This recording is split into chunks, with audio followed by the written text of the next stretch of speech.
huge milestone and a major hurdle cleared when it comes to our economy and the upcoming holiday travel season. Good evening and thanks so much for joining us. I'm Marcella Lee. I'm Carlo Cicchetto. The international border is open again to non-essential travel, and that is a major relief for nearby businesses that have suffered for the last 19 months. Proof of vaccination is required for non-U.S. citizens to travel into the U.S. from Mexico. Local leaders took part in today's reopening and talked about it being a big step toward pre-pandemic normalcy. The energy is so positive, and I think all of us could use that, right? It has been a long 2 years, and we're just looking for positive signs, the signs of forward progress, and this is one of those. It has been brought to us by vaccines. I think everyone who's gotten vaccinated and allowed us to achieve this positive day for our community. Let's have some more going forward. One family heading back to San Diego from Mexico on the pedestrian bridge this morning told us it took them less than 10 minutes to cross, but how long did it take by car? Coming up in just a few minutes, our Shannon Handy and Ariana Cohen find out firsthand.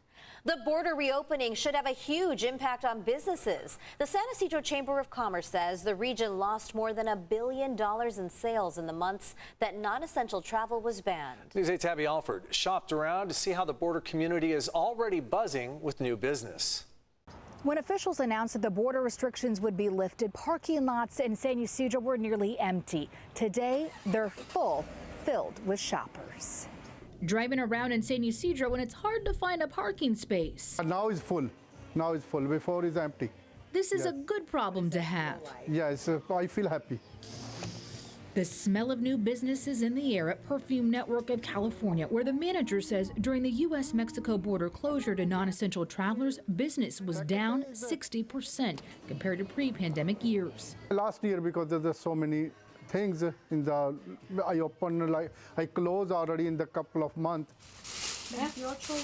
Over at Rossi's Fashions, 80% of their business is cross-border shoppers. We have been waiting this for a while now. They had to lay off some workers. We have struggled for the past 19 months now, but this is, something to look forward to. It's been 20 months, but who's counting the actual... Jason Wells is the executive director of the San Ysidro Chamber of Commerce, who says because of the border closure, 276 businesses closed, and those who survived are operating at 26% sales. We actually last month reached the $1.3 billion with the B mark in lost sales. While lifting the border restrictions is being celebrated today, especially right before the holiday shopping season. So this is a fantastic day. There's still more work to do. 2,200 people lost their job. There's a lot of pent-up visits and shopping, but that in itself is not going to be enough to overcome, again, 276 business losses. The San Ysidro Chamber of Commerce came up with a recovery plan that needs political and financial support to help sustain businesses, such as getting into e-commerce. But if I can augment some of these businesses' sales by 20–30% with online sales, then if something like this happens again, they're able to not lay off 2 or 3 more people. Businesses also need shoppers to get across the border faster. And border wait times are the key to our survival. And so is the holiday shopping season. I believe slowly but surely it's all going to come back to normalcy. San Ysidro is bustling with shoppers, especially for a Monday, but businesses say they're really looking forward to the weekend traffic. Thanks, Abby. Lines at the San Ysidro port of entry this morning were long, but it's easy to think it could have been much worse. Many crossing were eager to do some shopping and to reconnect with family that they haven't seen in person for a long time. What I see, actually is going faster right now. So I think it's a good decision that they did. People need to see their loved ones. They really do. And they keep them away from them, and it's not right. Right now, wait times to cross back into the U.S. at San Ysidro are about 80 minutes, about 45 minutes at Otay Mesa. So how long did it actually take to get in and out of Mexico today? Well, we sent our Shannon Handy and Ariana Cohen in Tijuana, in a car to find out.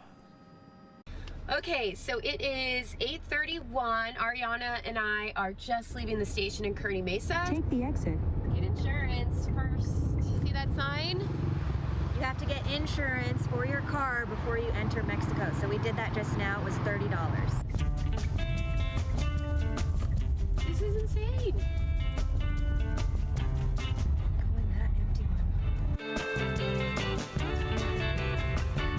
no one here. Getting there is very easy. Smooth sailing.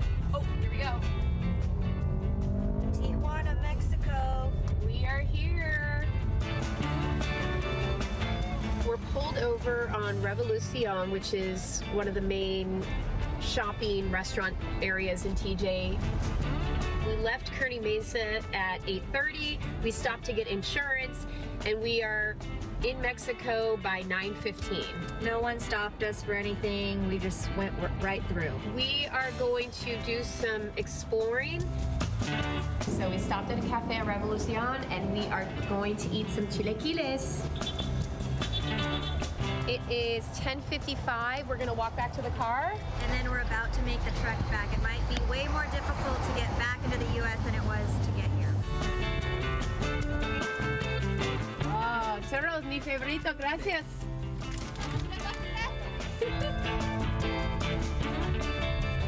No, gracias. It's officially been an hour and 5 minutes. And how many cars would you say we're away now? We're about 10 cars away. We're in the regular lanes, by the way. We don't have a Century Pass. We're not in the ready lane. We just went through and they asked for our U.S. passport. It was a really easy process, don't you think? Totally easy. It took about an hour and 45 minutes to get back. Thought it was going to take so much longer. We expected maybe 4 to 6 hours. It really ended up not taking that long. Although locals will tell you it's going to get worse. The reason it wasn't so bad today is because people were worried about the wait time. So as the week goes on, it's probably going to get longer according to people that live in Mexico. So be prepared. Thank you, ladies, for that perspective and for the warning. So we have seen what it's like at the border crossing today, but what about air travel? International passengers boarded planes to San Diego today for non-essential travel. For many visitors, this was their first international flight in about 2 years. But as News 8's Allison Royal reports, hope is taking flight.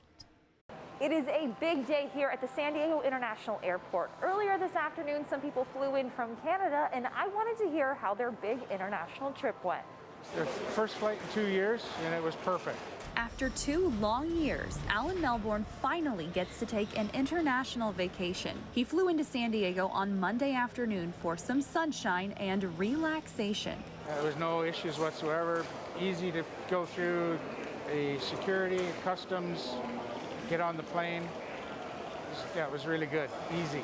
Over in Terminal 2, the airport wasn't empty, but it wasn't chaotic either. Nice to be on an airplane for a change.